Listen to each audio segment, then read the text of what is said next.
All right, so of course we're gonna start by disassembling this entire piece of the dashboard, and to do that, we're gonna remove this first plastic piece on the very top. I'm gonna use this plastic removal tool just to help me with removing stuff without scratching anything, but this should pop off.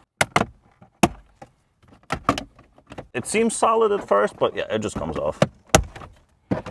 Probably using your hands is the easiest, but this does help you lever it up. And next we're going to remove two screws. There's one here and one here. They are T25 Torx bits right here. Hard to see, but I can feel them under my fingers, so easy enough. Now this should come off. And here are the two little screws that I was talking about.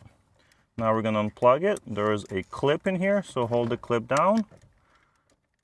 And it just pops off. And next we have a 7mm screw. Before we pop it out, we have to remove this little plastic rubber mat. And there's two more under here. And now this whole piece should come out as well.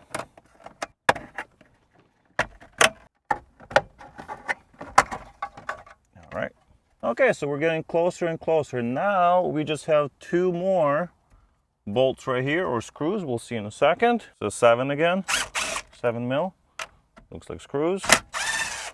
And I think that's pretty much the entire job right here.